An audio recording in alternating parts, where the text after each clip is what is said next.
ಹೆಚ್ಚಾಗುತ್ತಿದೆ. ಆದರೂ ನಮ್ಮ ಮನಸ್ಥಿರವಾಗಿರುತ್ತದೆ. ಸಾಧನಗಳು ನಿಲ್ಲುವ ಸಮಯ ಬರಬಹುದು, ಆದರೂ ಶಾಂತಿಯ ಶಕ್ತಿ ನಮ್ಮನ್ನು ಹಿಡಿಯುವುದು. ನಾವು ಶಾಂತಿಯ ಶಕ್ತಿಯ ಮಕ್ಕಳು, ತಂದೆ ನಾಪಿನಲ್ಲಿ ನಿರಂತರವಾಗಿರುವೆವು. ವಿಶ್ವ ಪರಿವರ್ತನೆ ನಮ್ಮ ಕೈಯಲ್ಲಿದೆ. ಒಂದೇ ಸಂಕಲ್ಪದಲ್ಲಿ ಬೆಳಕಾಗುವೆವು.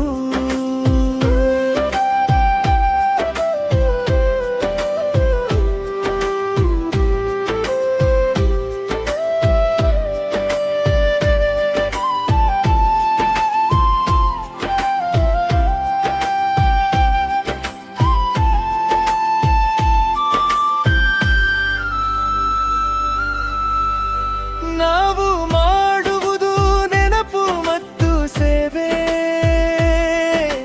ನೆನಪಿನಲ್ಲಿ ಬಂದಾಗ ಶ್ರೇಷ್ಠ ಶಕ್ತಿ. ಸ್ವಭಾವ ಒಂದಾದರೆ ಬೆಳಕು ಹೆಚ್ಚಾಗುತ್ತದೆ.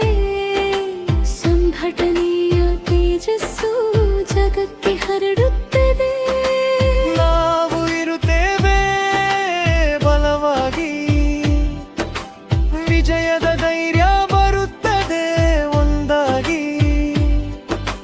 ಕೇಳಿದ ಮಾತುಗಳು ಮರೆಯಾದರೂ ಅನುಭವದ ಬೆಳಕು ಮಾತ್ರ ಉಳಿಯುತ್ತದೆ.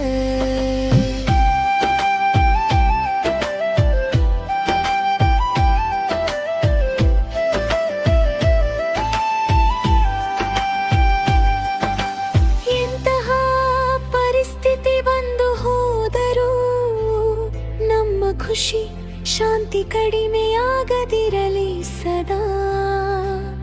ಒಂದೇ ಆತ್ಮ ಸ್ವರೂಪದಲ್ಲಿ ನಿಲ್ಲುವಾಗ ಕರ್ಮಾತೀತ ಸ್ಥಿತಿ ನಮಗೆ ಸಿಗುವಾಗ